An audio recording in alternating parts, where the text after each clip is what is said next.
সূরা হামিম সাজদা, সূরা ফুসসিলাত 33 নম্বর আয়াত। আল্লাহ কি বলছেন? ওয়ামান আহসানু কাওলাম মিম্মান দাআ ইলাল্লাহ ওয়া আমিলা সলিহা। এখানেও আল্লাহ উল্লেখ করছেন আগে কি? দাওয়াত। ওয়ামান আহসানু কাওলাম মিম্মান দাআ ইলাল্লাহ, ওই ব্যক্তির কথা, যে কার কথা উত্তম, যে ব্যক্তি আল্লাহর দিকে দাওয়াত দেয়, ওয়া আমিলা সলে, এবং আমলে সলে করে, ওয়া ইন্নানি ওয়া ক্বালা ইন্নানি মিনাল মুসলিমিন। তাহলে বোঝা যাচ্ছে আল্লাহর কাছে দাওয়াতটা অতীব গুরুত্বপূর্ণ। এবার আমি কেন গুরুত্বপূর্ণ এটা বললে আপনাদের কাছে আরো পরিষ্কার হবে।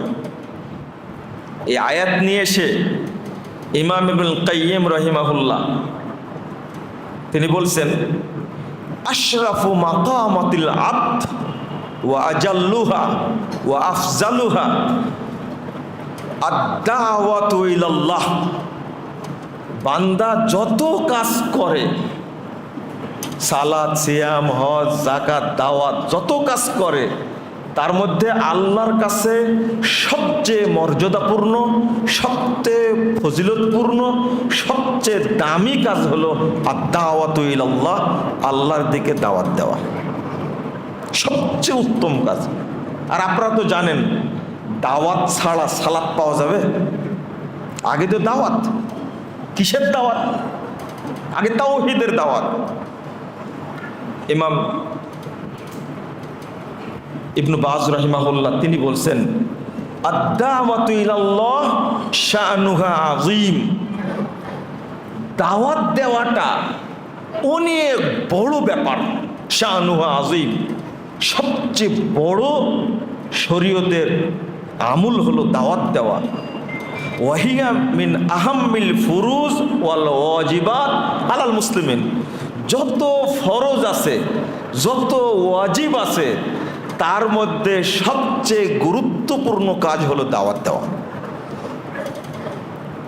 এখন কি দাওয়াত শুধু এই কয়েকজন মানুষ দিবে?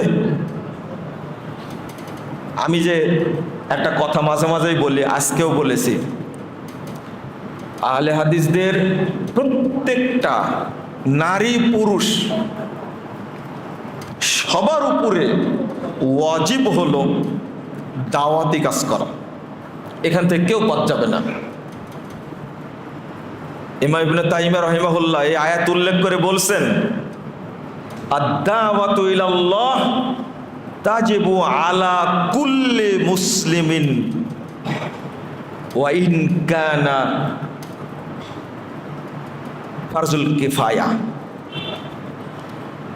দাওয়াত দেওয়াটা, আল্লাহর দিকে দাওয়াত দেওয়াটা প্রত্যেক মুসলিমের উপরে ওয়াজিব। এবার কি হলো? প্রত্যেকের উপরে দাওয়াতি কাজ করাটা ওয়াজিব। আপনাকে নিজেকে দাওয়াত দেন, এটাও দাওয়াত। নিজেকে কিভাবে দাওয়াত দিবেন এটা বলবো। আর একটা কথা শুনেন, আল্লাহ বলছেন, ওয়ালতাকুম মিনকুম উম্মাহ, তোমাদের মধ্যে একটা উম্মাহ থাকা, একটা শ্রেণী থাকাটা আবশ্যক। এই আয়াতটা উল্লেখ করে ইমাম ইবনে কাসির রাহিমাহুল্লাহ বলছেন, আল মাকসুদু মিন হাযিহিল আয়াহ আন তাকুনা ফিরকাতুম মিনাল উম্মাহ মুতাসাদ্দিয়াতুন বিহাযা শান। আল্লাহ বলতে চাচ্ছেন, তোমাদের মধ্যে একটা শ্রেণী শুধু দাওয়াতি কাজের জন্যই আত্মনিয়োগ করবে। ধরেন বাংলাদেশ জমিয়ত আহলে হাদিসের জেনারেল কমিটির সদস্য যারা আছেন পাবনা জেলা, তাদের উপরে এটা কি ফরজ। এরপরে যারা ওয়ার্কিং কমিটির সদস্য আছেন 37 জন, তাদের উপরে ফরজ। এরপরে আপনাদের এখানে আছেন নির্বাচন কমিশন সদস্য আছে না? হ্যাঁ, কাউন্সিলর আছে না? কয়জন কাউন্সিলর? না, কাউন্সিলর কতজন? ওটা তো জেনারেল কমিটি। কেন্দ্রে যখন কাউন্সিল হয় তখন কতজন যান? হ্যাঁ, না আরো কম আছে। এলাকা, আমি এলাকার কথা বলিনি, আমি স্তরে স্তরে একটা জিনিস বুঝাই দিই আপনাদেরকে। তাহলে জেনারেল কমিটির সদস্য 101 জন, এই 101 জনের উপরে পাবনা জেলা নির্ভর করে 101 জন খুঁটি, তারা নিযুক্ত দায়িত্বপ্রাপ্ত, তাদের দাওয়াতি কাজ করা ফরজ। এই 101 জন কেউ আল্লাহর সামনে আপনি ফাঁকি দিয়ে চলে যেতে পারবেন না, জবাব দিয়ে যেতেই হবে, দিতেই হবে।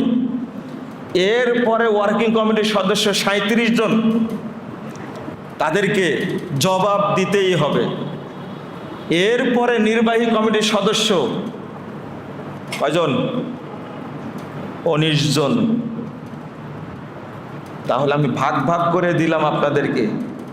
এই 101 জনের মধ্যে এইগুলো একজনও আপনি নিজে বসে থাকতে পারবেন না, দাওয়াতি কাজের সাথে সম্পৃক্ত থাকতে হবে। ইমাম ইবনে কাসির রাহিমাহুল্লাহ বলেন, ওয়াইন কানা যালিকা ওয়াজিবান আলা কুল্লি ফারদিন মিন হাযিহিল উম্মাহ,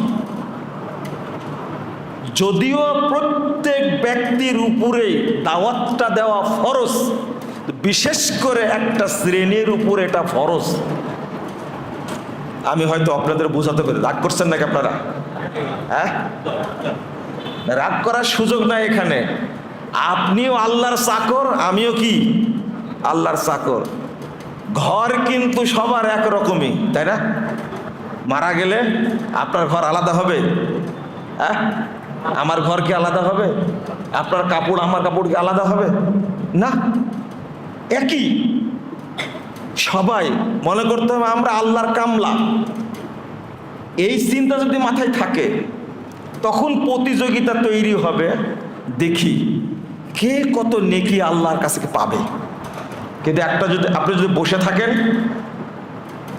চলে গেলেন আমাদের সভাপতি সাহেব ইমদাদ হোসেন মধু, তিনি অনেক বড় ব্যবসায়ী, এরপরেও আপনাদের দ্বারে দ্বারে ঘুরতে আসেন কেন? যে কথাগুলো বলেছেন এখানে দাঁড়ায় আমার খুব পছন্দ হয়েছে। সবার কাছ থেকে সব কথা আসে না। আপনার যতই কাজ থাক না কেন, আপনার মাথায় একটা কথা থাকতে হবে যে 1 নম্বর শ্রেষ্ঠ ফরজ হলো কি? দাওয়াত, শ্রেষ্ঠ ফরজ।